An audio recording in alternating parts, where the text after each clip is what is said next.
രണ്ട് കൂർക്കം വലിക്കുന്ന ആൾക്കാർ തമ്മിൽ ഒരു മുറി കിടന്ന് ഉറങ്ങുകയായിരുന്നു. അപ്പോൾ ഉറങ്ങുമ്പോൾ ഒരു കൂർക്കം വലിക്കാരൻ മറ്റേ ചോദിച്ചു, ഞാൻ കൂർക്കം വലിച്ച് ശല്യം എന്തെങ്കിലും? ഏയ്, കേട്ടതേ ഇല്ല, നിങ്ങൾക്ക് അങ്ങനെ പ്രശ്നമില്ലല്ലോ. രണ്ടുപേരും കൂർക്കം വലിച്ച് ഏറ്റുമുട്ടി കൂർക്കം വലി തന്നെ ഇല്ലാതായി. ഇത് നാടനടി. ഇനി ഇതിൻ്റെ ശാസ്ത്രീയമായ അടിയിലേക്ക് നമ്മൾ കടക്കാൻ ഫാമിലി ഡോക്ടർ നമുക്കൊപ്പം ചേരുന്നു. കൂർക്കം വലി ഒരു ആരോഗ്യ പ്രശ്നമാകും ചില സമയത്ത്. നിങ്ങളിത് കൂർക്കം വലിക്കാരി വിചാരിക്കും ഇതൊക്കെ നിസ്സാരം വലിച്ചങ്ങ് വിടാമെന്ന്. അങ്ങനെയല്ല. കൊച്ചി VPS ലേക്ഷർ ആശുപത്രിയിലെ ശ്വാസകോശ രോഗ വിദഗ്ധൻ ഡോക്ടർ ഹരി ലക്ഷ്മണൻ കൂർക്കം വലിയെക്കുറിച്ചാണ് ഇന്ന് സംസാരിക്കുന്നത്. Family Doctor, supported by VPS Lakeshore.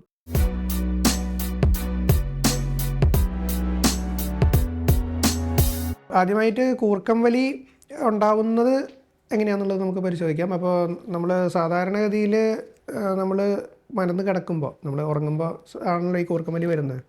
അപ്പോൾ അധിക സമയത്ത് നമ്മൾ ഉറങ്ങുമ്പം മരുന്നായിരിക്കും കിടക്കുക. അപ്പോൾ ആ സമയത്ത് നമ്മുടെ ഈ വായ്ക്കകത്തും തൊണ്ടയ്ക്കകത്തുള്ള പേശികൾ അത് കുറച്ച് ചുരുങ്ങും, അല്ലെങ്കിൽ ഇടുങ്ങിയതായിരിക്കും. പിന്നെ ചിലവർക്ക് ഈ ഭാഗം സ്വതവേ കുറച്ച് ഇടുങ്ങിയതായിരിക്കും, കുറച്ച് നല്ല അമിത വണ്ണമുള്ളവർ. അപ്പോൾ അവർക്ക് ഇവിടെ കൊഴുപ്പ് വന്നടിഞ്ഞിട്ട് ഈ തൊണ്ടയും ഈ അണ്ണാക്കും അതെല്ലാം കുറച്ച് വലിപ്പം കൂടുതലായിരിക്കും, നാവ് കുറച്ച് വലിപ്പം കൂടുതലായിരിക്കും. അപ്പോൾ കിടക്കുന്ന സമയത്ത് ഇതെല്ലാം കുറച്ച് പുറകോട്ട് വീഴും, ഈ ഒരു ഭാഗം ചുരുങ്ങും. അപ്പോൾ ഒരു ചുരുങ്ങിയ ഒരു ശ്വാസനാളിയിൽ കൂടെ ശ്വാസം കടന്നു പോകുമ്പോൾ അതിൻ്റെ ഭിത്തികൾ ഇങ്ങനെ വൈബ്രേറ്റ് ചെയ്യും, അല്ലെങ്കിൽ വിറയ്ക്കും. ആ വിറയലാണ് ഈ കൂർക്കം വലി ആ സൗണ്ട് ഒച്ചയായിട്ട് കേൾക്കുന്നത്.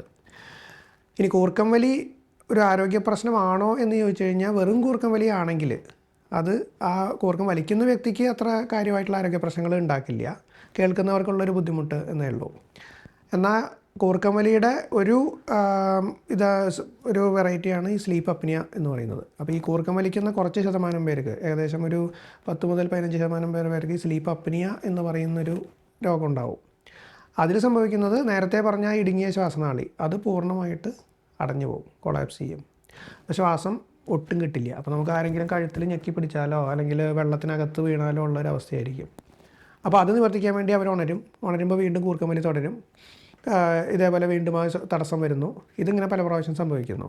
അപ്പോൾ അതിനെയാണ് ഈ സ്ലീപ്പ് അപ്നിയ എന്ന് പറയുന്നത്. അത് ആരോഗ്യ പ്രശ്നം തന്നെയാണ്. കാരണം ഈ ഒരു തടസ്സം വരുമ്പോൾ ഉള്ളിലോട്ട് ഓക്സിജൻ കിട്ടില്ല. അപ്പം ഓക്സിജൻ്റെ ലെവൽ നോക്കിക്കഴിഞ്ഞാൽ ആ സമയത്ത് കുറവായിരിക്കും. അപ്പോൾ അത് കാലക്രമേണ പല അസുഖങ്ങൾക്കും, പ്രഷർ കൂടാനുള്ള സാധ്യത, ഹൃദയ സംബന്ധമായിട്ടുള്ള അസുഖങ്ങൾ, അങ്ങനെയുള്ള പല അസുഖങ്ങൾക്കും കാരണമാണ്. സ്ട്രോക്ക് വരാനുള്ള സാധ്യത. അപ്പോൾ അത് കാരണം ഈ സ്ലീപ്പ് അപ്നിയ ഉണ്ടെങ്കിൽ ചികിത്സിക്കണം. അതിൻ്റെ മറ്റൊരു വശം എന്ന് പറയുന്നത്, ഈ ഉറക്കം പലപ്പോഴും തടസ്സപ്പെടും. അപ്പോൾ അവരുടെ ഉറക്കം സുഖമായിരിക്കില്ല, ഒരു ഡീപ്പ് സ്ലീപ്പ് ആയിരിക്കില്ല. അപ്പോൾ അത് കാരണം പകൽ സമയത്ത് അവർക്ക് ഉറക്കം വരാം. അപ്പോൾ ചിലപ്പോൾ ഈ ഡ്രൈവിങ് അല്ലെങ്കിൽ അങ്ങനെയുള്ള ഓക്യുപ്പേഷൻ അല്ലെങ്കിൽ ജോലികളിൽ ഏർപ്പെടുന്നവർക്ക് ഇതൊരു റിസ്ക് ഫാക്ടറാണ്. ചിലപ്പോൾ ഈവൻ ഈ സ്ലീപ്പ് അപ്നിയ നല്ലോണം ഉള്ളവർക്ക് ഇടയ്ക്കിടയ്ക്ക് ആക്സിഡൻസ് പോലെ വരാം. അപ്പോൾ അങ്ങനെ ആക്സിഡൻസ് വരുമ്പോഴാണ് അവർ ഇതിനെക്കുറിച്ച് ചിന്തിക്കുക, ഇങ്ങനെ കൂർക്കം വലിയും അതിനോടനുബന്ധിച്ചുള്ള പ്രശ്നങ്ങളും ആയിരിക്കുമോ എന്നുള്ളതിൽ. ചിലപ്പോൾ വരുമ്പോൾ നമ്മൾ നോക്കുമ്പോൾ അവർക്ക് നല്ല സ്ലീപ്പ് അപ്നിയ ഉണ്ടാവാറുണ്ട്. Family Doctor, supported by VPS Lakeshore. ലോകത്തെവിടെയായാലും ഏത് സമയത്തും 24 വാർത്തകളും ഓഗ്മെന്റഡ് റിയാലിറ്റി പാക്കേജുകളും എക്സ്പ്ലെയിനറുകളും വിശദമായി കാണാൻ ഞങ്ങളുടെ YouTube ചാനൽ നിങ്ങൾക്ക് സബ്സ്ക്രൈബ് ചെയ്യാം.